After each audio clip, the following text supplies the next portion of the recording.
Welcome to the Air G Suite virtual session.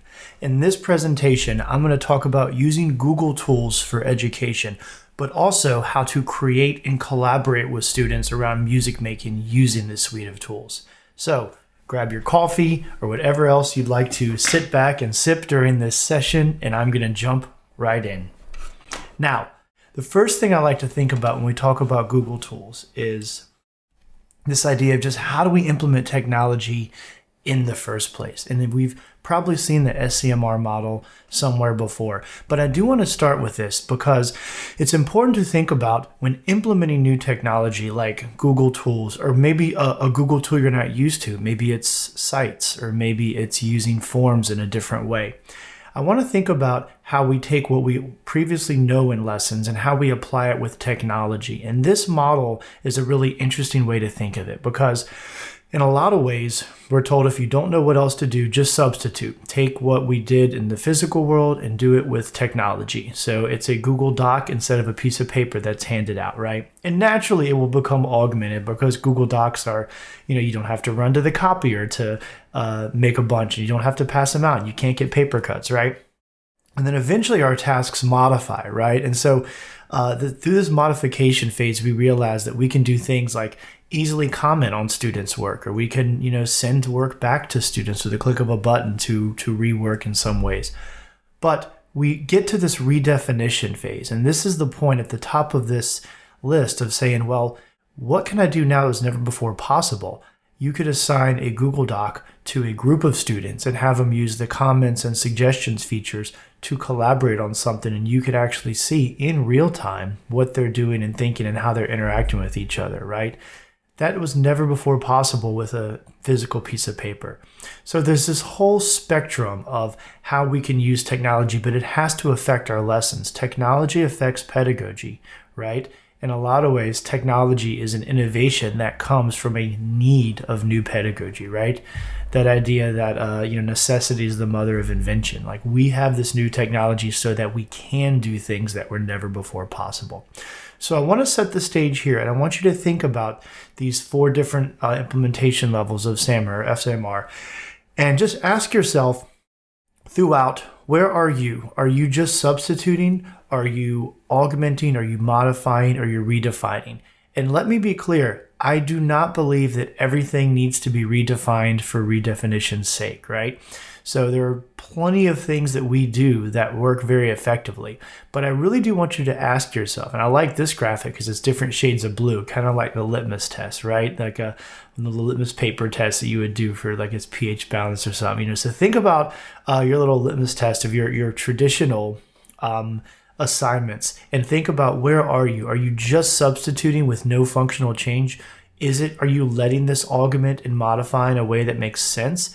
Is there a way to redefine it, right? So just think about all of these things, and also make sure that your instructions, right, aren't blocking augmentation and modification, because a lot of times we give assignments in a digital world, we provide all these super detailed boxed instructions, and we sort of prevent this type of growth. And students are very used to an online world, right? So what we want to think about, just looking at this graphic here, is how do we make sure that we present information to students in a way that they feel it's communicated in the world in which they live, right? And that's where Google comes in. So I want to show this slide because in this particular slide, Google itself talks about its tools as communication and collaboration tools. That's how Google thinks of these, right? Not turn it in for a grade type tools.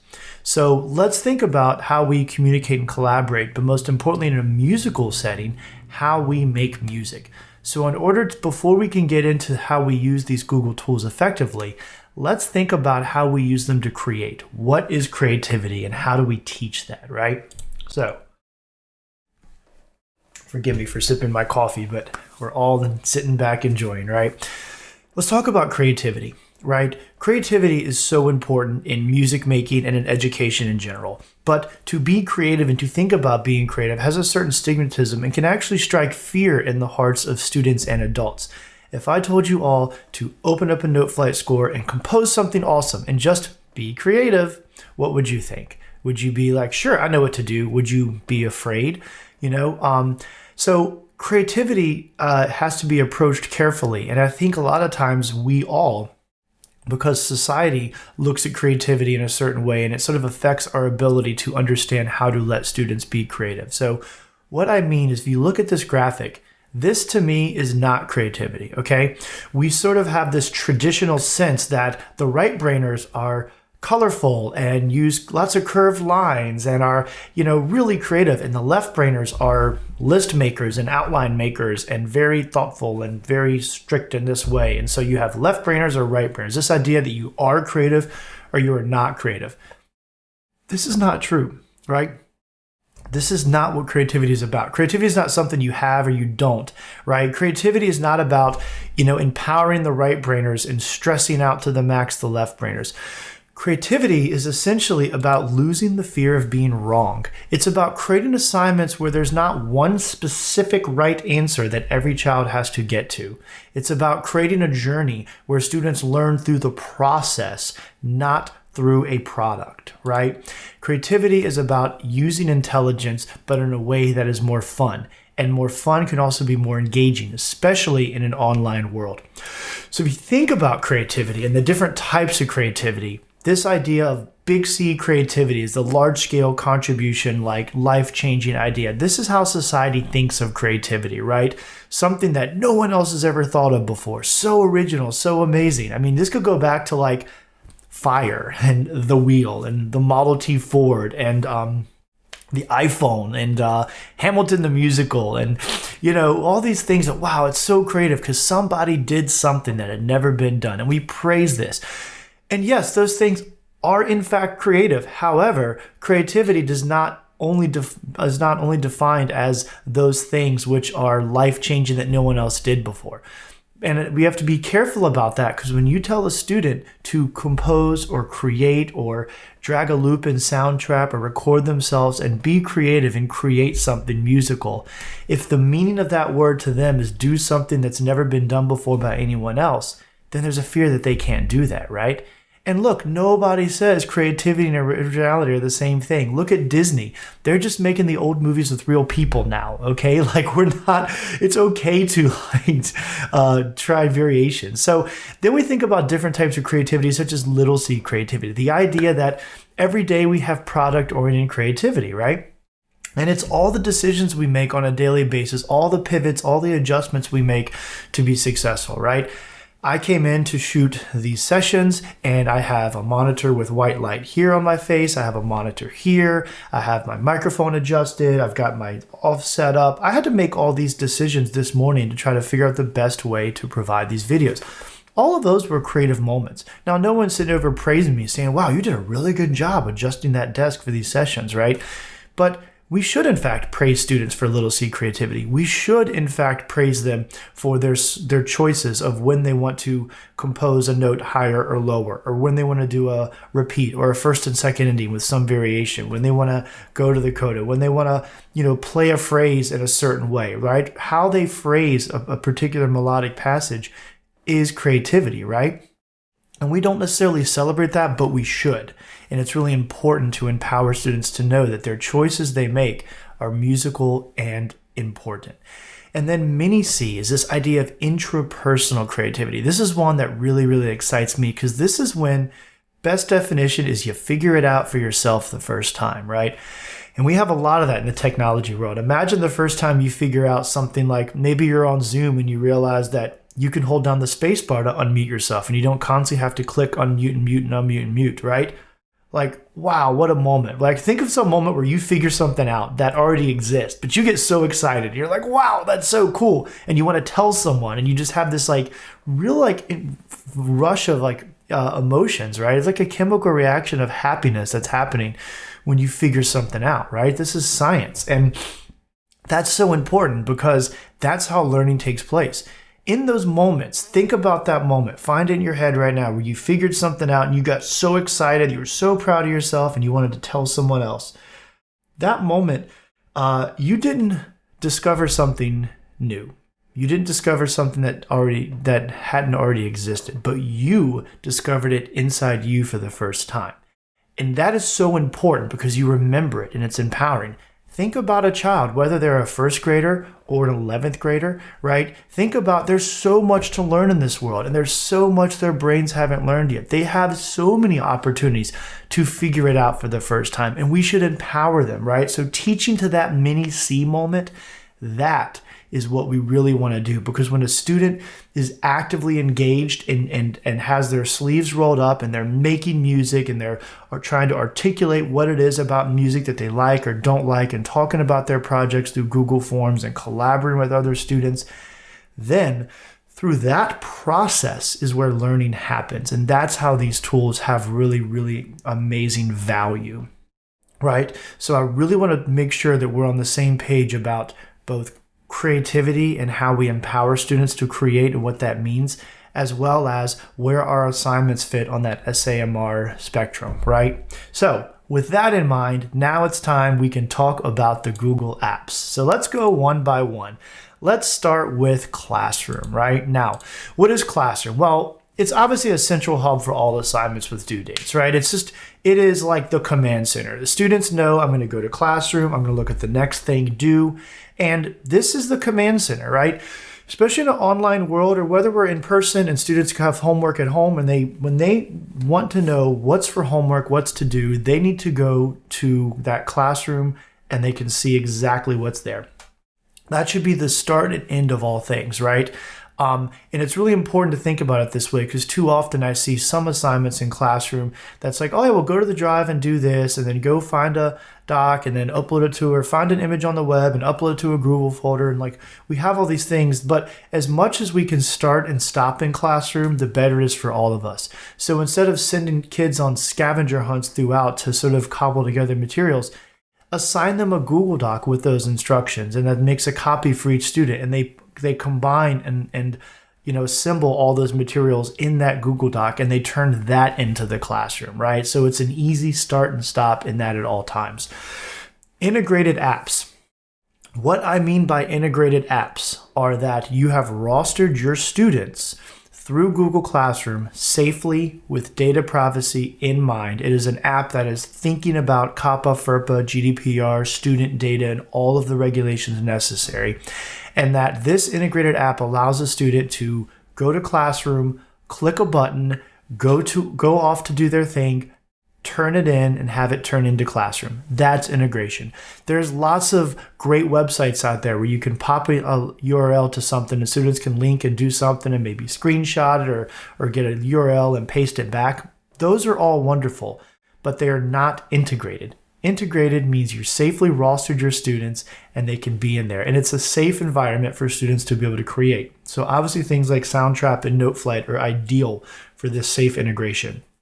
It's really important to remember that, first of all, most free apps are not integrated because it takes a development team a lot of effort. Google for Education puts companies through many, many, many steps, and you have to go through a lengthy approval process to build approved apps, and you have to prove that you do take data security in mind, and they actually vet you many times. So there's a whole verification process, and that takes a team, and that takes obviously some money. So you will find that most free apps don't integrate directly with Google because they're things that have to be thoughtful and worked out.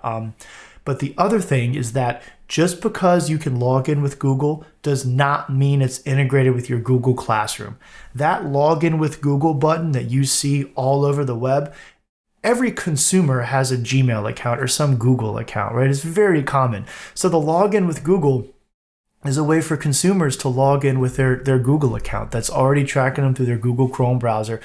That is not an education integration. Just because your school uses Google Classroom and your students have Google emails and another website over here allows sign in with Google, that, let me be clear, that does not mean integration. When your students click sign in with Google on a consumer website, they are consenting to give their personally identifiable information to a third-party consumer website. So that is not what you should have students do. When you use tools like Noteflight Learn and Soundtrap for EDU, you are allowed to use those. Kids of any age can use those because you are rostering your students as a teacher into your education domain. It is an approved connection between your education domain, and everything is secure and safe. So be super careful about student data privacy, especially with Google, because it's really important that we protect our students and we understand safe behaviors on the internet. So let's move forward. Now, Drive. Now, remember the first graphic, Drive was not part of the Communicate and Collaborate toolset. It was over here in data storage. Drive is data storage, but let me tell you something about Google Drive, and I'm talking to you, whoever you are watching this right now. Keep it organized. I'm gonna tell you right now, your drives are a mess. Prove me wrong.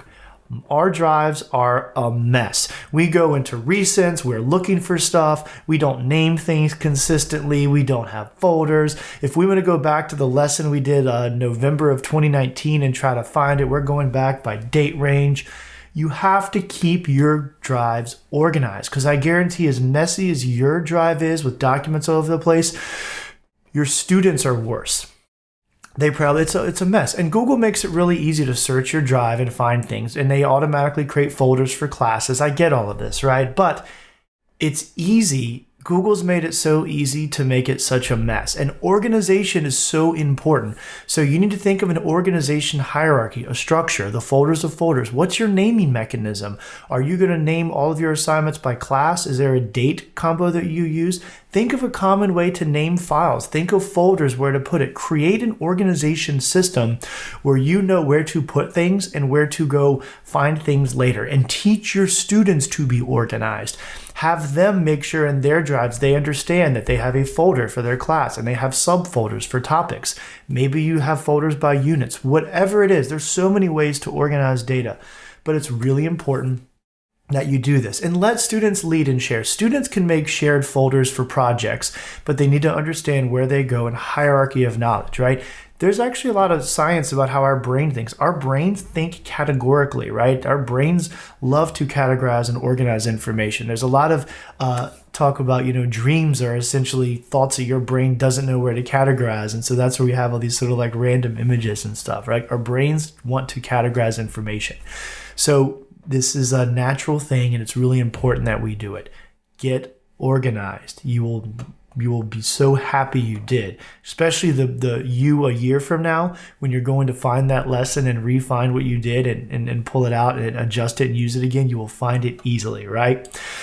Okay, forms. I think forms are one of the most valuable pieces we can use. So lots of ways to use forms. First of all, self-reflections, especially if we're not seeing our students right now. What can we use forms for? How are you doing today? How are your other classes? How ready are you to create music today? 1 through 5 scale, whatever it is. But think of all these check-in points. Just like you stand at the door when your kids walk in the physical classroom, and what do you say? Hey, how are you today? Hey, what's going on? And you see that kid that has that frowny face, or you can just tell the body language something is going on. What do? We are music teachers and mentors first. We go over, we talk to that student, we build them up, we find a friend to pair them up with. We are doing this naturally, right? In an online world, it's really hard to see on the Zoom or the Meet how their faces are, but these forms can be those check-ins, right? First and foremost, keep a connection with your babies, right? Keep connection with those students, and forms is a way to do that.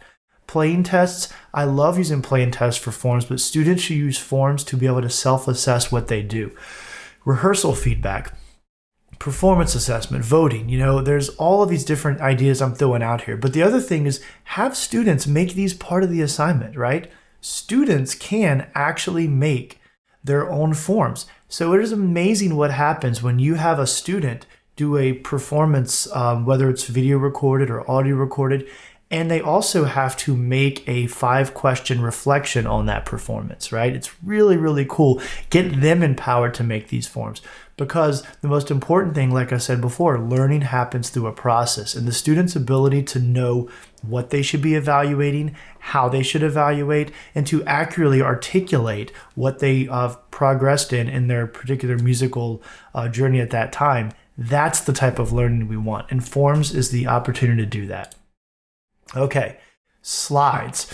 Here's the cool thing about slides. It's how information is presented today. I'm literally talking to slides about slides, right? So this idea of this long narrative or write a paper on a particular composer or this can be done in slides. Presentation skills are performance skills. So not only should we have students making slides and presenting information in slides, a student could present a slide on learning a particular passage of music, whether it's an etude or whether it's, a beginning instrumentalist that's trying to start on number 1 in the book and get to number 12. They can record themselves playing their first notes and have a slide presentation detailing their journey through getting to the first 5 notes. But there's all sorts of information here, but I want to also think that presentation skills are performance skills. So not only should students make slides, they should do Flipgrid, Screencastify, Loom. They should do a video of them presenting their slides just like I'm presenting now. Like, that is an amazing skill. And those are things that they can share with families and stakeholders. If you want the stakeholders to understand why music education is valuable and why what we do is valuable, have your students create a slide presentation on what they've learned with examples of recordings of them playing, and then record themselves presenting that as a 3 to 5 minute presentation and share that with their families. Like, that's a huge opportunity, right? Same with sites. So with sites, here's another thing. Sites is really how information is presented today, right? Understand website construction hierarchy. Students should build websites to provide information. We as teachers should have websites, right, that talk about what happens in class. These can be digital portfolios, right? So many students will make a site through their musical career in school and have information in different pages. But thinking about that, thinking about presenting information as a website is so relevant to today.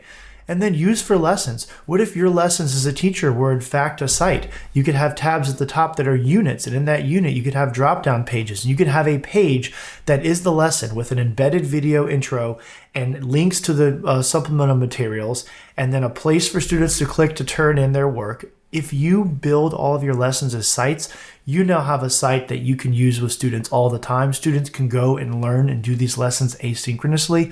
You could have sub-plans. You could share with other teachers. It is such an amazing opportunity, right? So I love using sites in this way and having students build sites just to understand the internet and how information is presented. Now, I'm going to bring in YouTube as well. And YouTube fits into all of these, but I know some schools block YouTube or don't let students search YouTube, but even so, you can still curate your YouTube videos. But I will say, YouTube gives us something that was never before possible. It is a view of the world. We can view a performance of an instrument, of any instrument you could think of, and we could actually we can view music of any culture. We can hear and see. This gives us an amazing view into music in the world, right? So students could find mentors on their instruments. They can play along. They can analyze great performance. They can analyze not great performances, because you know what? There's also a lot of not good music on YouTube, right? And we can use that as an opportunity for learning as well. I do agree from a data privacy standpoint and just general practice. Anything that starts with go to YouTube and is probably not the best way to approach this. So embed those YouTube videos in those sites, in those slides, right? And use that as an assignment. If you want students to select one of the top 10 best trumpet players of all time or something, you could actually create a playlist of 10 options and let them choose. So you could pre-curate what they're doing, which is also a really effective way, because it doesn't send them off to YouTube to just search trumpet players, because who knows what rabbit hole that will go down, right? Geez. But you can give them choice, right, to create and choose what they want to do, but in a curated, safe way. So think about that as you go. The other thing I'll mention is that you can actually set up the YouTube advanced searches, and the URL, you'll notice, will keep all the search parameters. You could send that search query as a URL to students. So they can click on it and go to your predetermined search, and then they can choose from there. So you can go in and do the advanced search on YouTube and say videos over this long on this date, that, and this topic, and you can pre-curate as well. So just think about how you can curate for your students of what age level, but also let them have choice and freedom to explore and create. So bringing it back in, communicate, collaborate, all these different amazing options in Google. So I understand Google makes it easy to turn in from a student's point of view, but we can't use this to just push paper faster, right? We can not only use Google Tools to be substituting, right? We have to think bigger. What I want to do briefly is I want to give you a quick glimpse at some of my Google Classroom setups that I use in my Aerona G Suite course. And I like to, my preference is always to use the idea of topics as assignments, and there's multiple components to assignment. It's not just one thing, right? So there's an assignment area, but there's always feedback. There's always, I use questions to have students have discussion all the time, right? I always try to give support materials available, right? When students are doing assignments at home, they get stuck, they can't raise their hand. They can't hit you in the chat and the Zoom, and if you're teaching like synchronously in that way. But what we should do is always have a resource section that's just a page of every possible link to resources that your students may need. And that's really important, right? So sometimes I'll even have like an assignment details, and I'll have multiple assignments like you see here, 1, 2, 3, and different examples. But you can use combinations of all these various elements that Google lets us have under topics to create an environment where there's lots of information. It doesn't have to be just, here's an assignment, do it and turn it in type world, right? So let's keep going. 2 tools I keep talking about, I would absolutely be using these. Soundtrap for EDU. Lots of opportunities here. Obviously, just dragging those loops and having those various drum beats of all styles, it is the best metronome ever. No student likes to play to, right? But when we pull in that beat from Soundtrap, and it's got all these cool, they're playing with it, and that beat is subdivided. A simple scale test with, add a drum beat to it, all of a sudden it makes it something that's synced to a metronome, right? But also it's something I could share with Mama, listen to the A flat scale and listen to this huge drop I put right at the top when I take a breath, whatever it is, Recorded playing test, rehearsal analysis. I used to have recordings and have students use a DAW like Soundtrap to just chop up the sections. Take a recording and chop out the intro and take out the different themes. Like, just dissect this thing. Take music and play with it like Play-Doh, right? Like, get in there, roll your hands up, get in the sandbox, and get messy with music. Podcasts are, of course, a wonderful way for students to, learn to record and also present information. But most important is everything can be shared. And when a student creates something with Soundtrap, yes, they can turn it into you, but they can share it with their families. And that's why we do this, right? Same with Noteflight. Noteflight provides composition and performance assessment all integrated with Google Classroom directly. So you can create music, compose music, you can record playing tests, you can create sight reading, you have performance assessment in there with sound check. You have all of these opportunities, and it can be shared. And Noteflight and Soundtrap work together where you can open files from one to the other. You can take MIDI files and open them as notation in Noteflight. You can export MIDI or audio recordings from Noteflight and import them into Soundtrap and compose. So using both tools is very common, and it's very real world, right? In whether it's music for the movies or music for other applications, people are composing music and they're learning to play it, and they're editing and producing it in a digital audio workstation. Noteflight, Soundtrap, Google, you're done. You can teach for years and years with those tools. So what I want to think about briefly is how all these work together. In my mind, and this is just a little schematic type diagram, but I think of Google Classroom as that central hub. I think of Drive over here on the side as just an information storage place, right? Almost like a database that we're going to get and return information from. But this is the central hub. Now, from Classroom, I like assignments to have a musical application. So this could be Noteflight or Soundtrap or Chrome Music Lab or anything, but it has to be something that allows students to create music. I think using a Google tool like a form or a doc or a slide or a site to present, assess, discuss, reflect on what you've learned is so important. But these tools work together, and then They work in a cycle with happy, engaged students. And then this is a cycle, right? This is a cycle that keeps repeating and repeating, and lessons can do this. Compose something, reflect on it, share it with a friend, turn it in, add a melody, add a harmony to it, reflect on the harmony, share it with students, create this cycle of learning where students can just be engaged. And yes, all of this is being saved and retracted from a database, but this is the cycle we want to create, right? This cycle of learning. Now, I know this is a Google session, but we cannot talk about creating music in this way and using these Google tools in this way without rethinking how we assess, right? Because assessment is so important in education. And what we're doing here is we're creating student-led learning opportunities. We're differentiating instruction. We're allowing students to explore. We're creating opportunities for learning. We are creating opportunities for active engagement. Music and learning with Google tools is a sandbox, right? You are creating a little sandbox for students and you're giving them some tools, right? And you could give them a shovel and the cool castle thing and a pitcher of water, or you can give them a form and Notefly to compose and, a week to do the assignment. Whatever it is, you're creating a sandbox, but inside that assignment, students can play. They can make something. They can not like the structural integrity of their castle walls in the sandbox, and they can smush them down and start again. That's okay, right? This is not everyone build the same exact castle and you're going to get a 100, but you're going to lose a point every time you don't do something right. This is create, enjoy, engage, use these tools, and empower students to push each other and review each other and learn from each other. Because in an online world with a Google search and YouTube and everything at our disposal, we as teachers are no longer the masters of all knowledge. The knowledge is available. You can get it on your phone anywhere. I don't know where my phone is. You can just Google something. I can ask Siri for it. It's all right here, right? But as teachers, we facilitate learning. We guide the social process of learning. We create safe opportunities and motivate and engage students to learn in a world that's powered by the internet. That's our job. So we have to think about ourselves less as the gatekeeper, right? And more as the facilitator, right? And that's really important.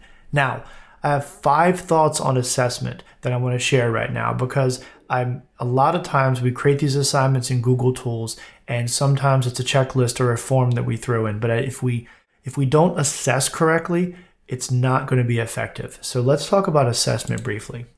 What can be quantitatively assessed and what should be assessed often are different things. I'm not pointing at everyone watching this right now, but I may be pointing at you, right? And by the way, this was me. We create an assignment, we're so happy with it. Then we say, oh, I gotta grade it. Well, how am I gonna grade it? Well, let me look at my assignment. Let me slap some numbers on things that make sense to slap, on which to slap numbers, okay? So, well, they had to use 2 tracks and sound traps. So, okay, that's 10 points a track. And then they had to use at least some, so let's add 10 points to this. And then I wanted them to use a drum beat, so let's add 10 points to that, right? You know what I'm talking about. We just kind of look at what we had students doing and just kind of look at things that you could see and slap a number on. And usually we try to get those numbers to add up to 100. And that's kind of how we do it. But that world is long gone, right? That is not how we get kids motivated and to create in this way. Because what you assess directly affects what is learned. If we want students to take time to reflect and articulate what they did musically or how they could improve the recording that they recorded for their playing test, or be able to give feedback to other peers, or be able to talk about why they made which beats in the Chrome Music Lab if they're younger, whatever you'd like them to do, if you don't assess that and put a value on it, then they're not going to do it, right? If we want them to have all these great communication and collaboration points throughout, but all we do is grade the final product on a rubric, right? This is classic education. Excuse me, is this going to be on the test? Teacher, is this going to be on the test? Excuse me, is this going to be on the test? Is this going to be on the test? How many times is that asked in education? And you know why? What are we really asking? Are you going to assess this knowledge? Because if you're not going to assess this knowledge, I'm not going to retain this knowledge. Your assessment and your presentation of your assessment directly drives student engagement. So it's so important to not make assessment as an afterthought of numbers slapped on things which numbers can be slapped on. but we have to think about it. And we want to assess the process of learning, not the product, right? Multiple points where we add value, right? Think of assessment as you demonstrating to students where the value in the learning is. So when you think of assessment, if you are doing the 100-point piece, which is fine, if you're going to put 25 points on something, where are you going to put that? Because what you're demonstrating to students is mathematically 25% of this whole thing is value is in this component. And is it turning into the product, or is it the ability to reflect and articulate music? Whatever it is, really, really be careful about it, because it does send a message. Assessment should provide feedback on how to do better next time, not explain why a grade was given this time. This is another common trap we fall into, right? We tend to create a rubric and we tend to just take off points for things students didn't do. How does that help them get better, right? So yes, a student tries to compose something and it's the harmony is completely off. They totally miss the key signature. Things are wacky. So instead of saying you got an 85 because you didn't, right? Let's say, wow, this sounds cool. I like Dorian mode. That's fun. Now, let's actually talk about what minor key should sound like, or let's talk about where we should put accidentals to actually make this major, whatever it is, right? But you can still give a grade based on and hold students accountable but simply presenting knowledge as, instead of you didn't do this and get this, like, wow, okay, let's play this again. Now, what I'd like you to do is go back to this assignment. I'd like you to put a sharp on these two notes and talk about what you hear is the difference. Let's make a new assignment for you. So I just took something the student went wrong. I created a new assignment. I created a path forward, and I gave them the opportunity to now learn forward. We want students to be better human beings. So our assessment is about how to keep moving forward and how to do better, especially when it comes to creating. Because when a student creates something, they've put a little bit of their heart and soul into this, right? And when we say, oh, you created this, well, you didn't put the right sharps on, and you missed this, and you didn't do this step.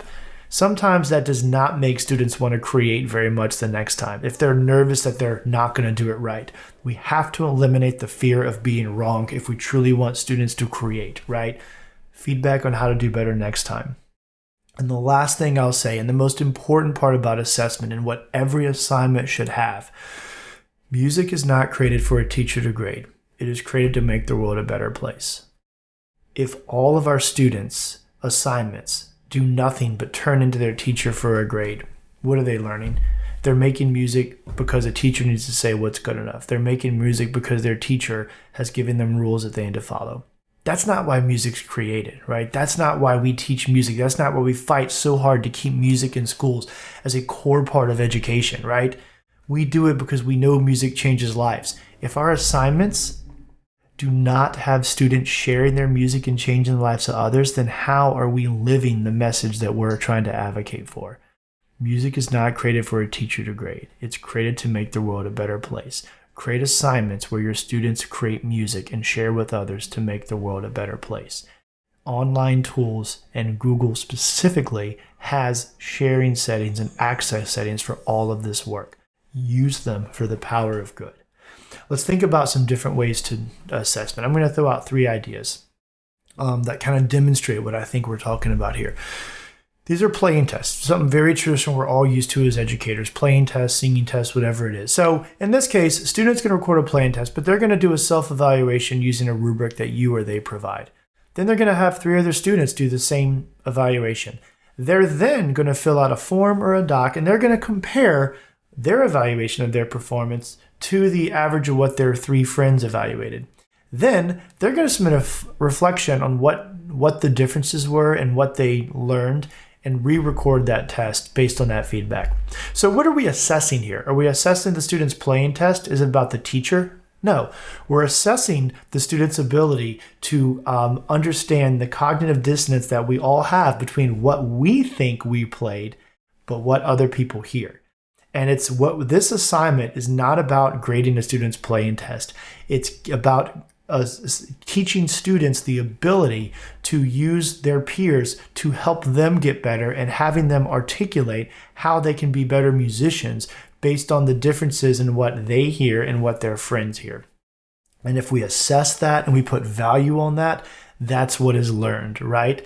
And there's not a lot of fear, and the fear of being wrong is gone here, right? So if they play horrible, they mess up, we're not necessarily focusing on just what they're recording and did they do it perfectly. We're focusing on their ability to be a self-learner, right? Subtle difference, but I think it demonstrates the point. Here's another one. Let's just stay positive.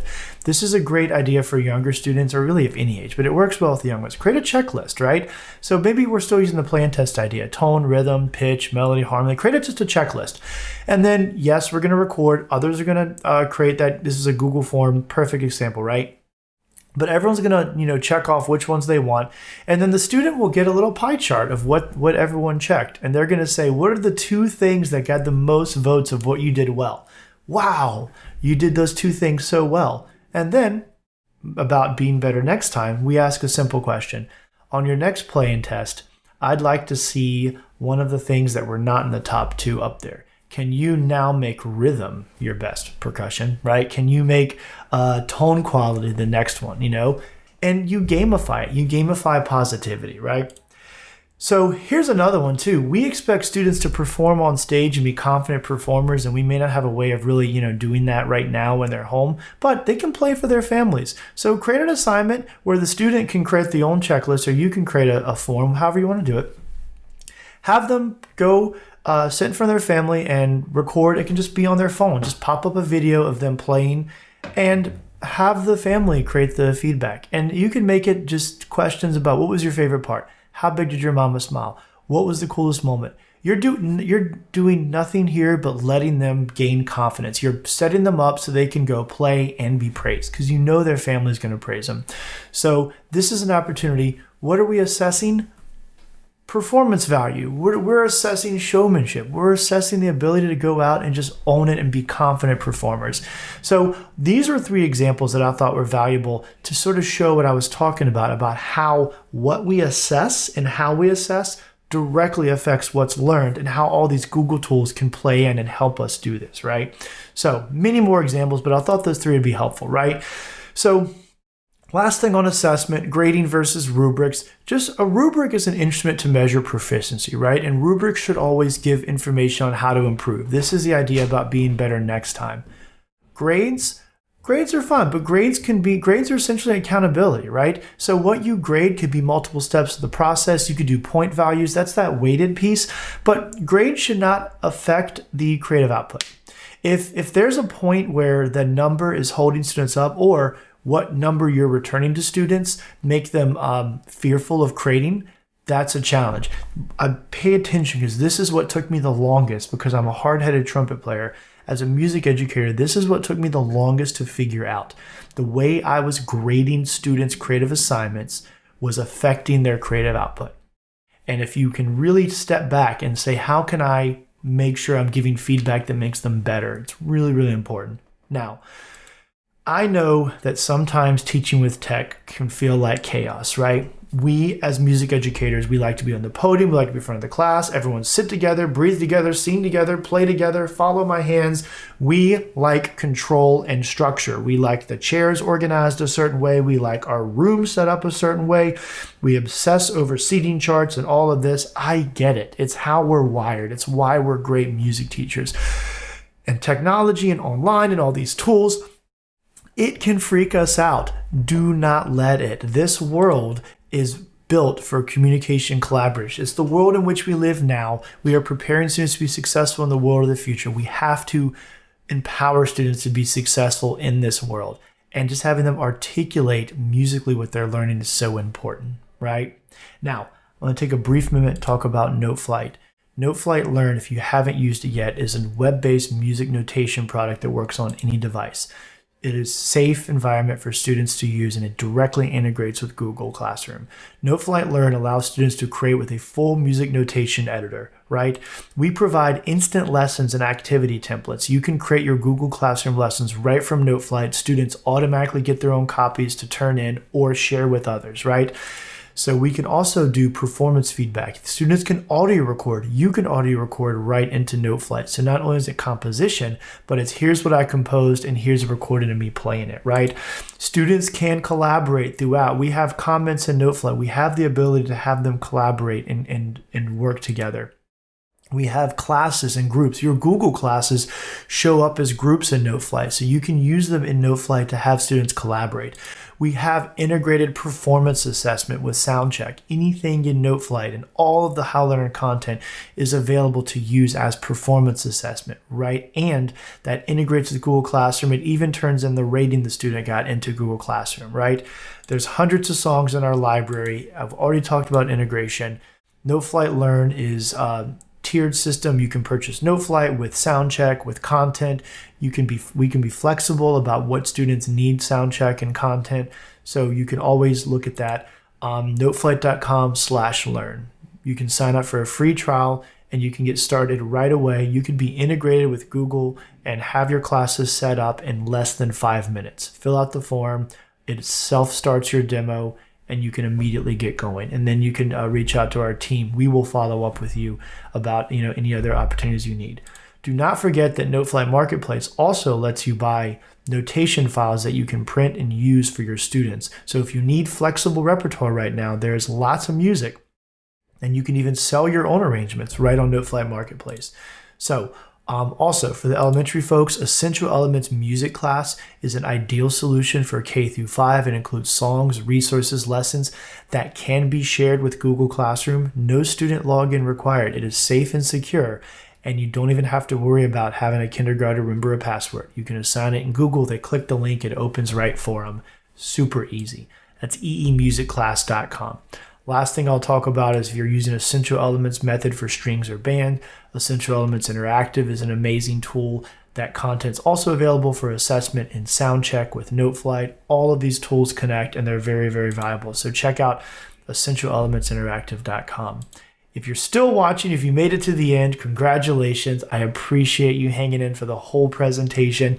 If you have any questions for me, you can follow up directly, john@noteflight.com. You can tweet me at jmalenzak. If you want to see more of my sessions, you can go to my website, johnmalenzak.com. Thank you so much.